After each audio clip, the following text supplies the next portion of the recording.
We're live? No. Okay.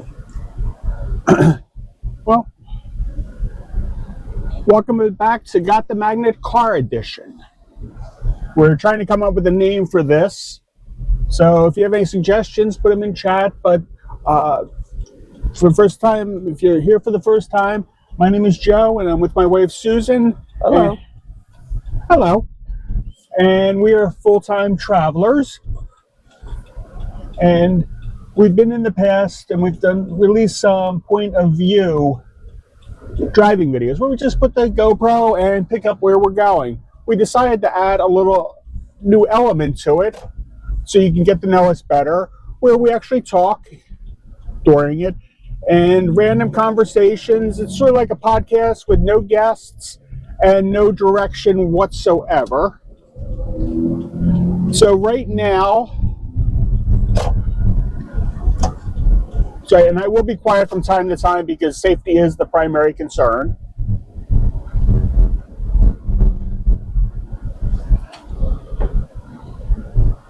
We were just at Stroudsburg, Pennsylvania, doing the Pennsylvania Museum, the Railroad Museum, and we went on the Stroudsburg Railroad ride for 45 minutes. Make a U-turn.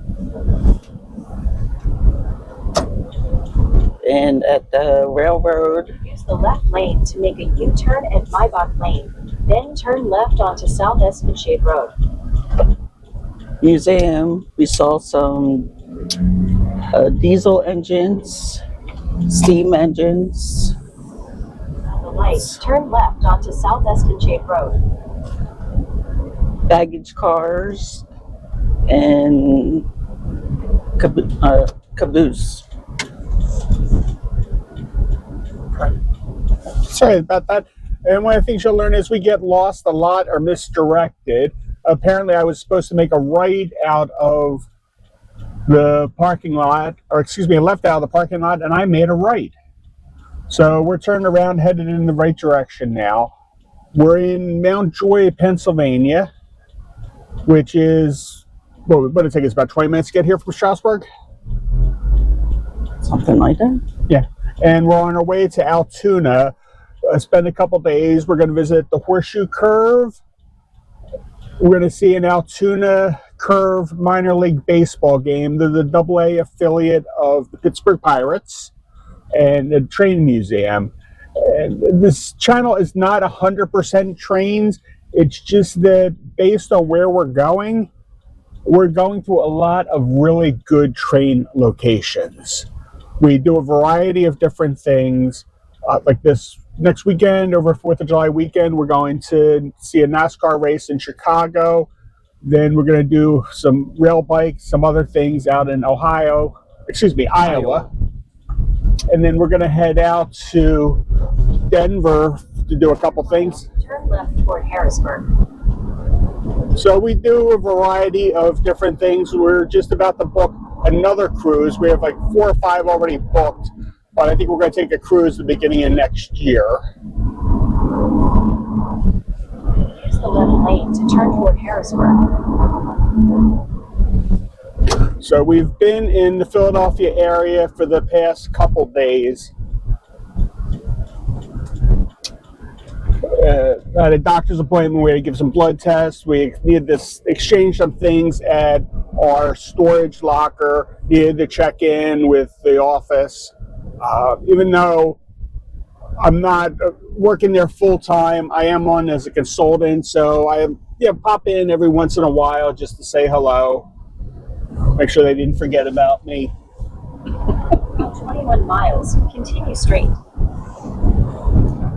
So, for those of you who have been following along, we're driving a Subaru, which on our way down to Florida, before we went to Spain on the cruise, we had all kinds of warning signals for the transmission. So we got that fixed, and on the right afterwards, the air conditioner stopped to work. So we got that working. So the past couple of months have been very expensive car-wise. We needed a new battery. new transmission valve body and air conditioner fixed. So hopefully the only thing we're going to need soon is Inspection. well, we got the inspection through next April, and we're only planning to keep it oil change, because we're going to be driving the car up through Canada in August, because we have an Alaska cruise coming up, and then we're going to hang out in the Pacific Northwest. So we have some miles going on the car in the near future. As you can see, we are in rural Pennsylvania. Closest major city would be Lancaster.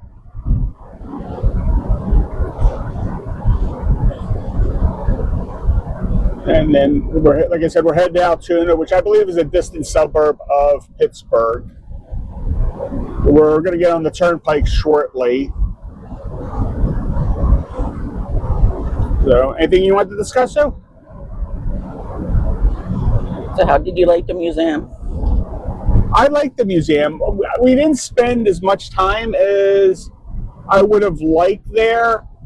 It was one of those opportunity costs, because we only had a certain amount of time before the getting on the Stroudsburg Railroad. Well, they had an orientation tour when we came in, so we jumped on that, and we learned a lot about the museum and some of the artifacts, but we didn't get a chance to actually look at that many artifacts. And when that was over, they had a rail yard tour, which in the last time we went a few years ago, we were able to just walk out ourselves and look at the different things. But it is highly restricted now, because they are building an addition to the museum. They're building a roundhouse, so the rail yard is under construction on that. But it's good. You get to see a lot of older trains. It's the whole aspect of training. They have the locomotives. They have passenger cars, they have rail cars, they have all the stuff behind the scenes that make them run. The equipment they use, and they explain what each person, because it takes a whole people maintaining the equipment, maintaining the tracks, serving the food. So it really does a good job of an overview of the railroad industry. What'd you think of it?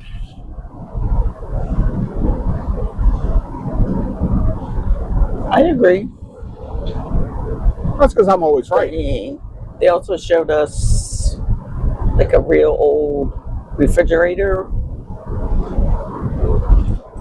car that they used to have to put ice and, I believe, salt. Yeah. On top of the car. Yeah. And they said that, the doors and the whole thing is very thickly? Very thick. Yeah, it has very thick insulation that just without anything else, by closing the doors, it can change the temperature 15 degrees in a few minutes. So it's just nice seeing those different aspects, because one of the things we do like doing is watching trains go past. We just spent this past Sunday morning in Ashland, Virginia, watching trains go by. And it's just neat to find that they had historic locomotives there. So you really get an idea. They're constantly restoring. In the rail yard, they have a bunch of well-worn, let's just say, equipment that is future restoration projects. And then we went across the street to the Stroudsburg Railroad. And which I suggested to go. Yes, Sue suggested this. I'm giving her all the credit for it, because it's what you wonder if, okay, is she really into this? Well, when I suggested going to Altoona, she said, it's Stroudsburg on the way. I looked it up, and it wasn't on the way, but it wasn't out of the way. So we added this slight little detour for a couple hours, so it was all her idea. She picked the train car because they have several different kinds of train cars. They have first class, a parlor, dining car, a coach, and then they have an open air car. And in the past, we went on, I believe it was a parlor car. We had done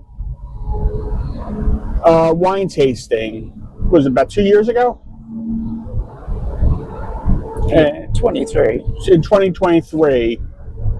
And that was a good time. That was in the parlor car. And then, so we did the open air because it looked like it was going to be a nice day. And it was. So the ride, I think they said, what, it takes you 4.5 miles out, 4.5 miles back? I don't know. It's something like that. It's about 20 minutes. It's a 45-minute ride total. So it's 20 minutes out. Then they take the steam locomotive, detach it from the car, and then they take it to the other end. So essentially turning the train around. And it's about 20 minutes each way with about 5 minutes to change the engine. They run several times a day. This being the summer, I think they run every hour from 10 to 3. Weekends, they run a little more often, and they have a lot of specialty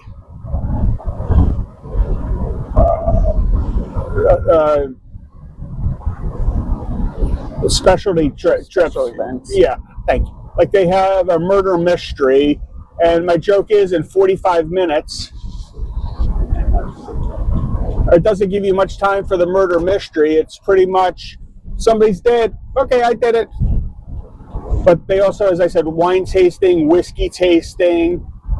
If you were having a party, you can rent the cars out for personal events. It's a nice thing. A lot of children there. It's one of the, if you're from the Philadelphia, Baltimore area, it's one of those places where I think by law you're required to bring your children to at least once. But it's a fun day out. And they do it year round. Yeah, it is that's right. It is year round. They do have rides with Santa, the Easter Bunny, Thomas, the tank engine. They have special rides with him. And we found out because when we did this before, we took a tour of the maintenance facility, and all the Thomas trains are built in their maintenance facility. So if you get a chance, if you're into trains, I highly recommend adding on going to their maintenance facility. They don't only do projects for themselves, they do projects from around the country. On that. So no, Strasbourg, it's definitely one of those fun places.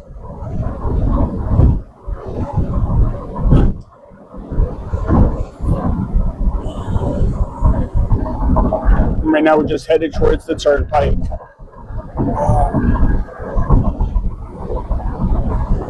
And since we're on cruising, I have a question about binoculars, especially for Alaska cruises. Do you recommend them? Do you not recommend them? Do you take one or two? Or this is one of those. If you have room in your luggage and it's not a hindrance, I'd recommend taking a pair because the channels that you go up are narrow. Exit left toward Pittsburgh in Philadelphia. And sometimes you can see things from the ship. If you don't have them, I wouldn't go buy a specialty pair for them. But if you have them, you might as well bring them along. On that, but it's not, it could go either way. It's not a must-have item. If you have a balcony, it's kind of nice. My favorite part of the Alaska cruise when we did it a few years ago was sitting on the back of our deck. We had one of the rear-facing cabins, and just sitting and watching the seaplanes take off and land. That was neat. We did go on a couple excursions where we saw wildlife, and again, this was on excursion. It wasn't really from the ship, but so binoculars are one. There's no right or wrong answer, and it's probably going to be one of those. If you don't bring them, you're going to be like, oh, I wish I had a pair of binoculars. If you bring them, it's like, well, I really didn't need them. So if you have room and you have a pair of binoculars, but I wouldn't go out of my way to get them. Do you have a different opinion?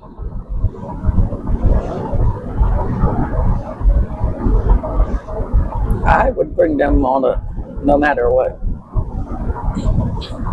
Because if you see like a whale or even a sea otter or a sea lion or way ahead of you, you might want to see them. Okay. But in the class that we're in on celebrity, they already have a pair in the room. So we're just bringing an extra one just in case the next person you would want them, or somebody else in our group that might want them, because my sister's coming along also. And then, I mean, it's more important to me, I think, when going to Alaska, to bring layers of clothes, because the weather can change quickly. And definitely bring a poncho or some sort of rainwear. That's probably most important, more important than binoculars, I would say. And that was the next question. It's like, well, what would you bring? Yeah. On the Alaska cruise? Definitely layers of clothes. Yeah, it depends on what time of the season you go. Because if you go in June, you're going to get more warm weather. And again, it varies, because I've seen temperatures get up to 90s, but then it also gets cold. When we're going in August, it's fairly late in the season. So I don't know if we're even going to bring a pair of shorts. Probably long pants, t-shirts. Yeah, we just picked up my suit and one of Sue's dresses last night for the formal night. Not that that's needed. A couple sweaters, sweatshirts. Just be prepared for everything, because you don't know, and that time of year temperature can range. So it's best, check the forecast right before you leave, but just in case, have backup plans. Again, the other thing is, on our cruise, a lot of people are overstressed. Nobody cares what you wear. And so if you wear the same shirt every day, as long as it doesn't reek, nobody cares. So don't worry about overpacking. That's one of the things, like a lot of first-time cruisers, they go out, buy all new wardrobe, and then they realize, hey, I'm only going to wear this once. So usually you can get away with, for wearing the same dress, 2 or 3 nights on a 7-day cruise. And then what I do is I have a pair of dinner slacks, and I wear, I'll bring them, and I'll wear them 4 nights and another pair 3 nights, because I only have them on for, a couple hours each night. So unless I spill something down the front of it.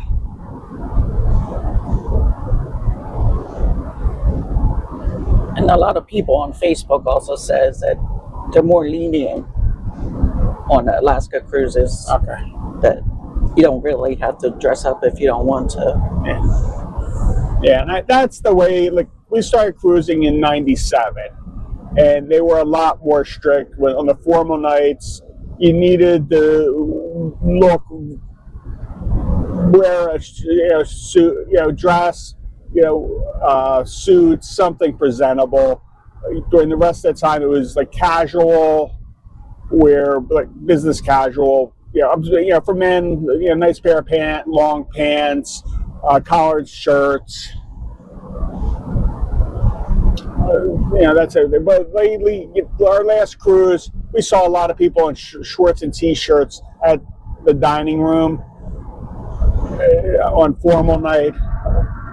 As long as you're wearing clothes, the one thing they are very strict on is no bathing suits in the dining room.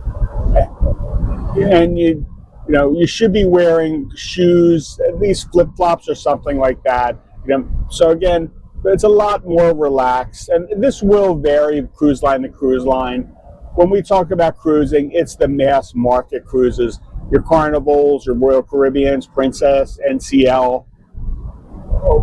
So like Cunard and I think Holland America are more rigid with their dress code.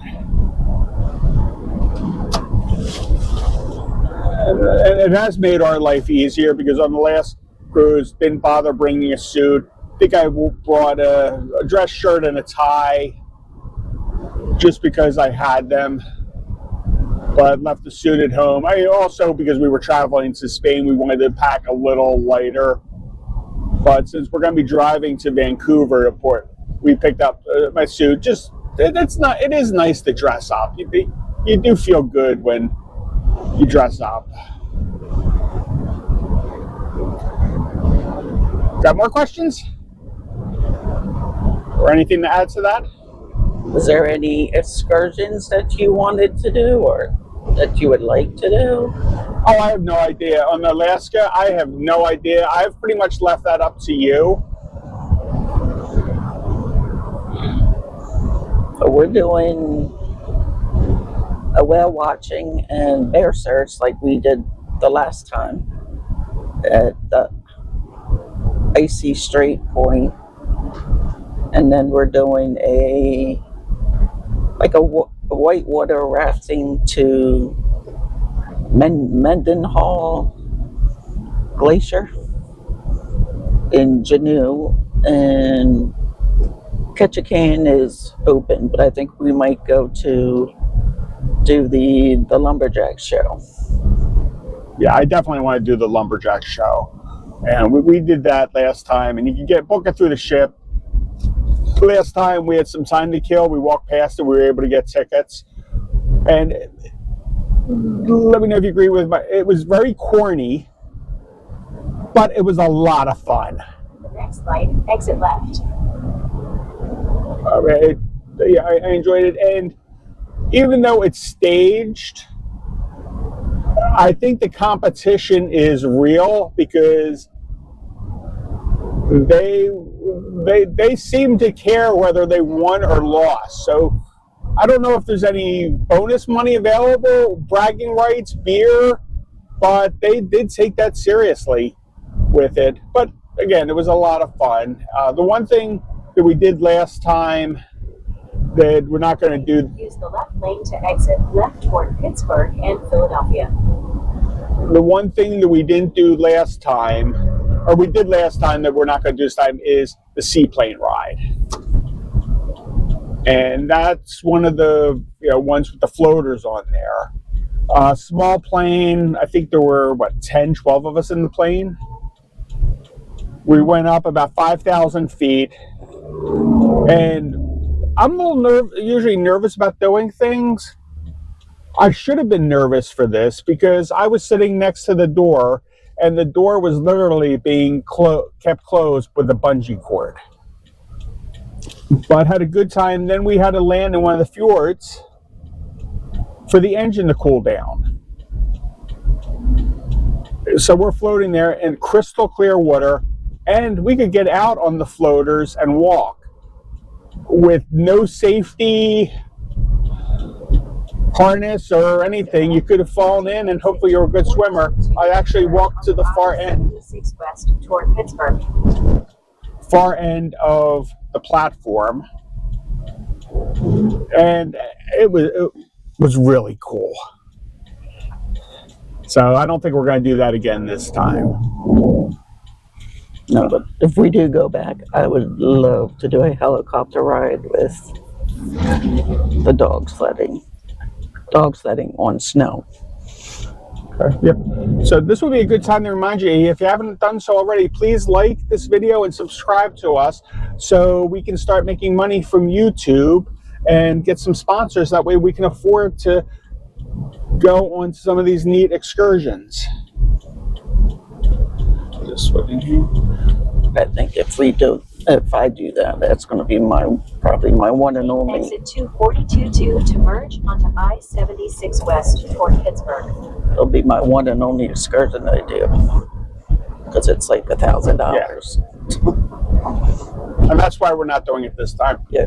And for those following what we just got on the Pennsylvania Turnpike. And I believe this is the oldest turnpike in the country. I believe it's also one of the most expensive toll roads in the country.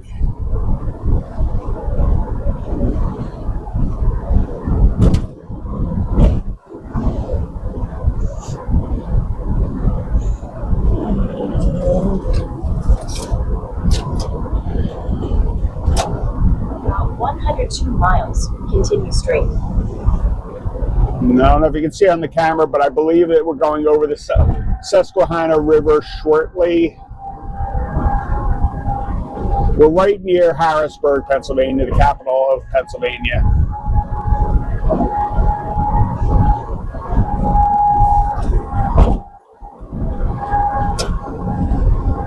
And that should be the Susquehanna under us. Again, I'm not sure if the camera is picking it up or not.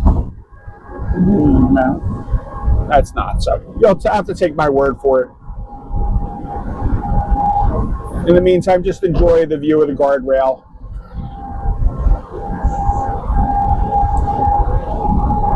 Also on Facebook, I've been seeing a lot about kids being in the whirlpools and the solarium. I think they should not be allowed in the 18 and over areas. What are your thoughts on it? Well, I do not like children. So yeah, definitely the solarium. They need to be, adults need adults only area, even though a lot of adults are as bad as children. Some of them are more misbehaved than the children, but there are rules in place for a purpose. So whatever the age is, whether it's 18, 21, I think the solarium that should be rejected, or respected, excuse me, not rejected. I know there's the solarium bistro where children are allowed, and that's fine. They go in for meals and then they come out. But hanging around, because finding pool chairs is tough at times, especially in good locations. Give the adults a chance to have the space. As far as the whirlpools, they don't, at some point they don't become whirlpools. They become little pools for children. And so I think they should have adults only whirlpools. I don't know if you're going to get away with banning children from them. I'm not a big fan of the whirlpools just because usually they're crowded, and usually that's where people like to drink. It's pretty much, they have a list of all the things you shouldn't do in a whirlpool next to it, and most of the time people are doing it. So, but That's why I like going early in the morning when there's nobody there. yeah.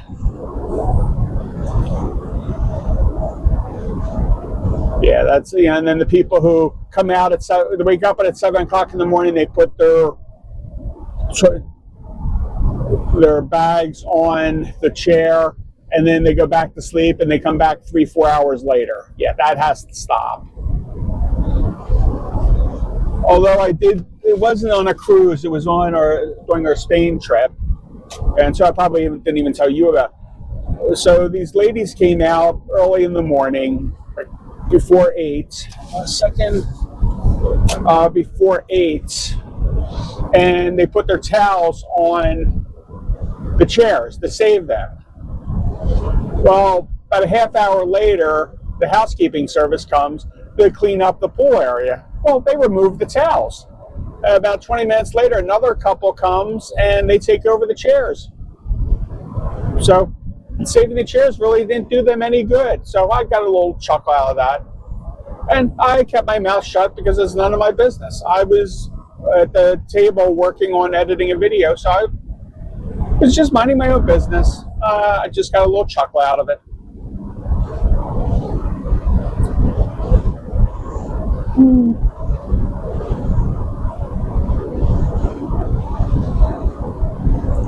And then, since we started doing this on Labor Day 2025, what was your best excursion or tour have we done so far? Oh, I should have expected this question. Hang on a second. Toyota wants to come up.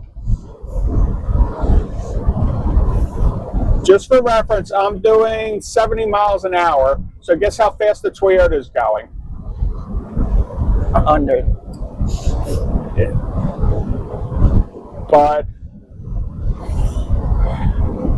I mean, I love going to Spain. I think Spain should come with a warning label that you can't go once. It's addictive. But yeah, I've enjoyed so much.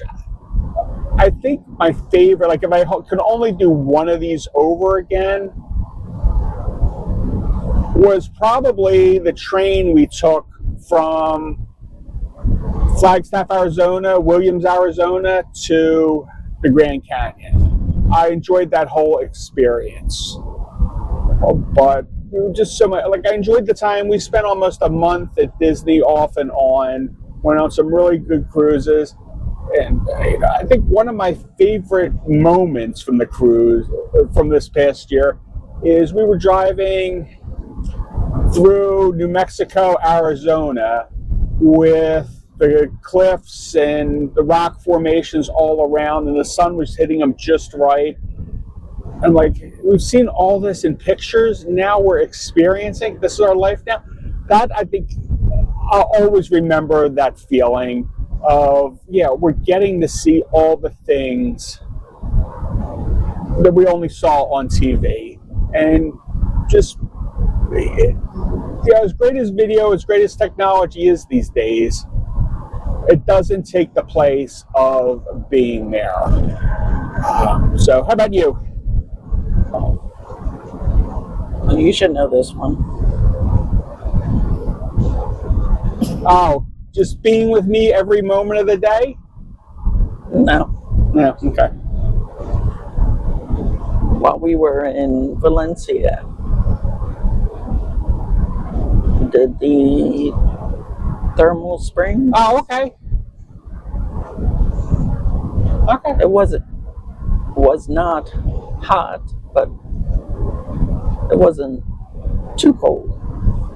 It said it was about 69, 70 degrees water temperature. And we got to see the salt falls. Yeah. Okay. Yeah, that was a good time. And the dam at the end. Yeah. That was a bonus. Yeah, that was the one where they didn't tell us ahead of time. They said, yeah, we'll have one surprise location. And we all assumed it was going to be a gift shop.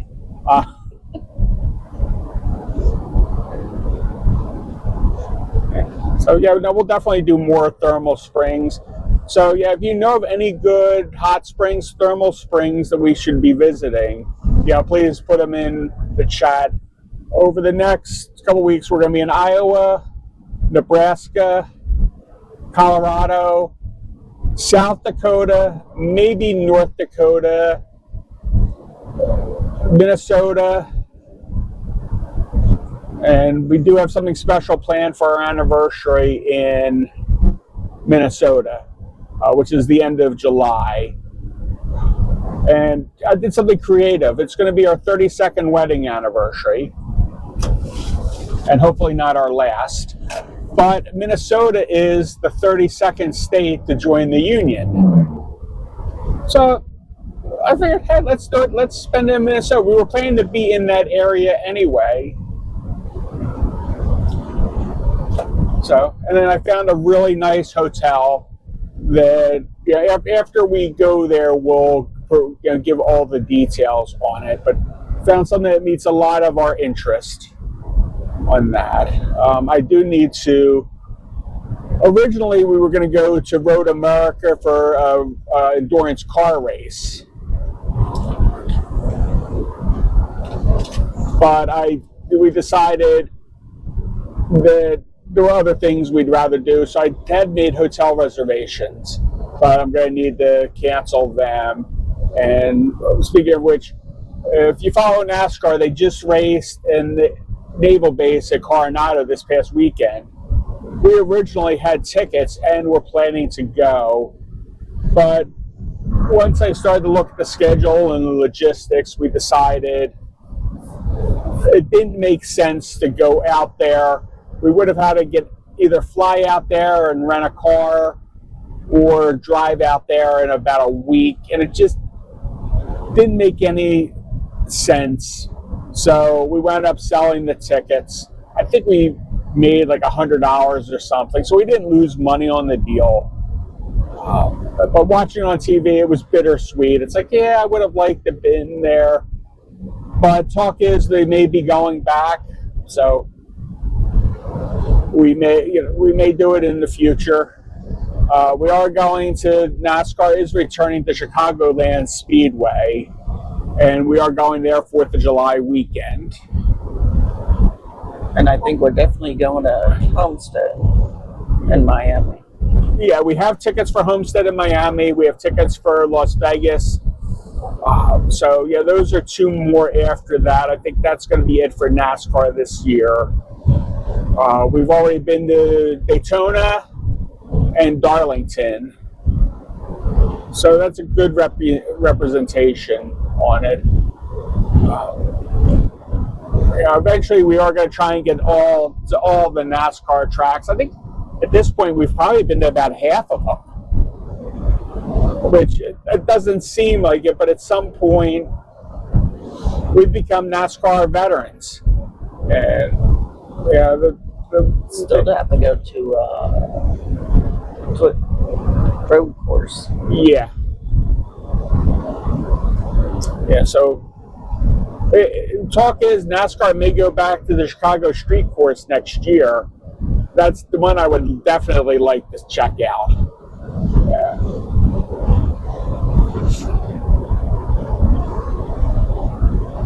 On that, and yeah, we were listening to something on the radio last night about, because San Diego had a lot of new fans, and they were talking about people's reaction when they heard the cars and the smell.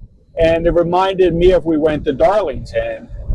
Ram Trucks had a truck there doing burnouts, like once an hour, and the smoke and the smell would engulf the whole area, and you could tell the people who were NASCAR people, because to them it was like smelling roses. It's like, I love this smell, and others are like, running away from the smoke.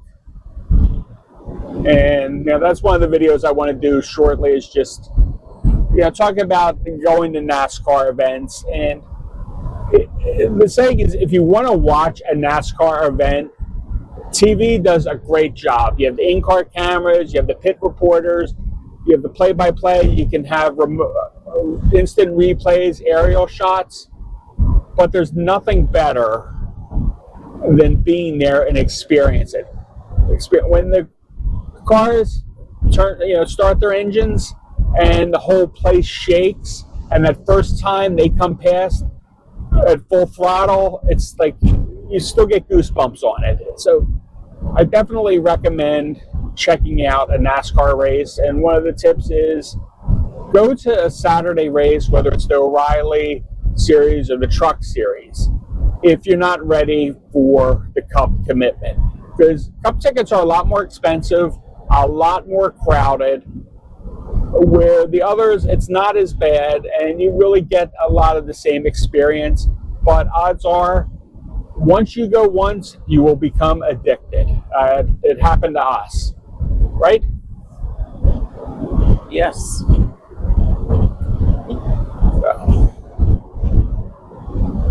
But And I know there's a lot of Ryan Blaney fans out there. yes, who's your favorite driver? Gee, I don't know. Yeah. The number 12 car. Yeah, we were there at Pocono for his first victory back in 2017.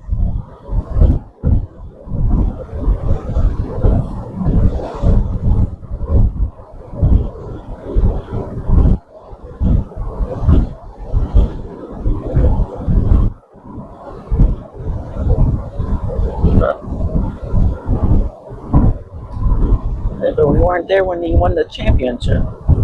No, we weren't. We were there last year at the when Kyle Larson won it, and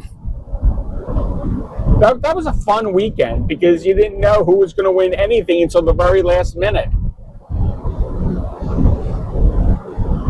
Yeah, that last year it was in Phoenix, and this year it's in Homestead.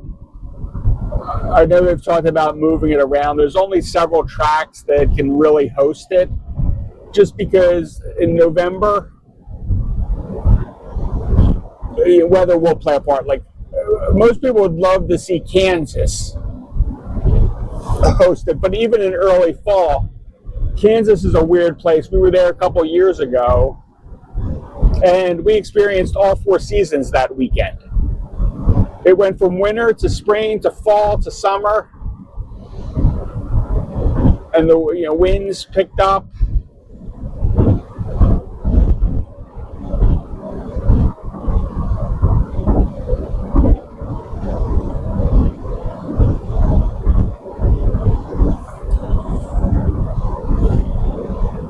But yeah, we were in Las Vegas last year for the fall race, and they were offering a giveaway if you rebooked your tickets, and I couldn't come up with a reason not to. But it fit in with our schedule. We always like going to Vegas, so we were going there, and then from there we're going to head up to Seattle and go on a Panama Canal cruise that leaves us in Mobile, Alabama. So we are getting around.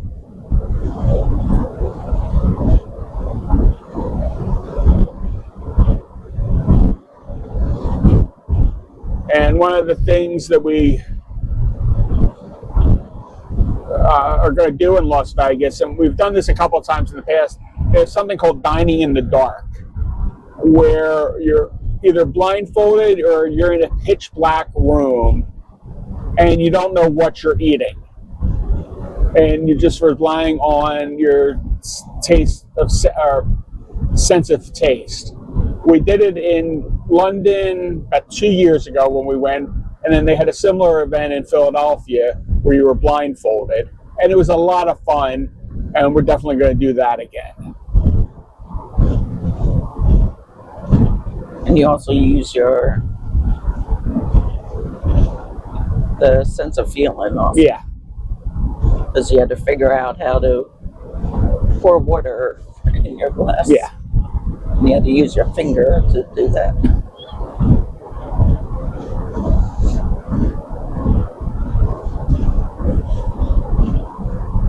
But they do tell you at the end. Yeah.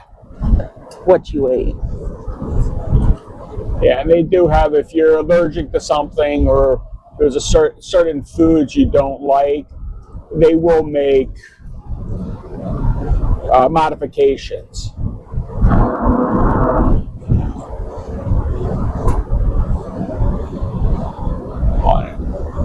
So yeah, we like doing interesting things. So if you have any suggestions for anything fun, different for us to do,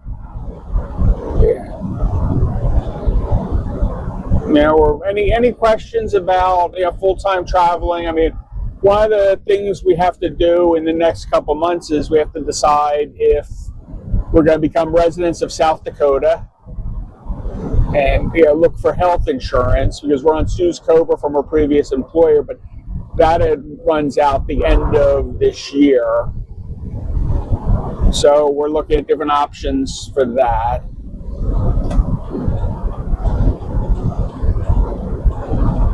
So we do have a lot planned. Going forward, we have a lot of decisions to make.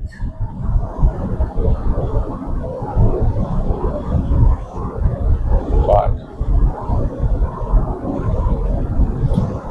yeah, I'm not sure if this is our second or our third that we're going to publish talking video, just because the second one we did, the audio isn't great because we had no air conditioning, so we had the windows open. So we're gonna try and run that through software and see if we can mute the sound a little bit or mute the background noise. Yeah, so that one of the so something on the script for I believe it's for clarity. Yeah. So I don't know if that would work. Yeah, so we need to download it. The one hotel we were staying at, the Wi-Fi wasn't the greatest. And then this past thing when we were staying in Philadelphia, we were originally supposed to stay in one hotel. We checked in, went to log on to the Wi-Fi, and it wasn't working. I asked at the front desk, and yeah, we're missing a part of maybe a couple days. For us, being content creators, constantly having to feed the beast of social media, we needed Wi-Fi. So we were able to cancel the room and find a room closer and actually a better room to where we were going to be or wanted to be for less points. I used Marriott reward points to book because Philadelphia is very pricey because they have the World Cup going on. Philadelphia is where we're from. Oh, somebody just came in.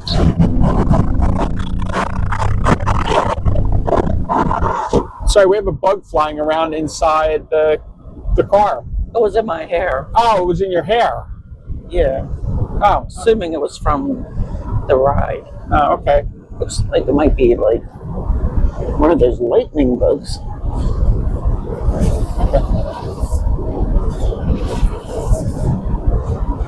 Anything else in your hair? No. Okay.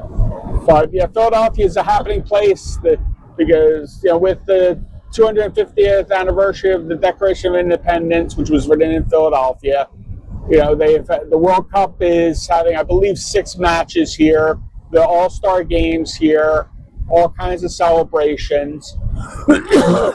Philadelphia is just a wonderful place to visit. So, not that you need an excuse, but the 250th anniversary is a perfect reason to come to Philadelphia. If you have any questions about Philadelphia, just let us know. And the one thing I always let people know is, people always want to know, where can I get the best cheesesteak in Philadelphia? There is no such thing. Because anywhere in Philadelphia area, you're going to get a really good cheesesteak. If you've never had a true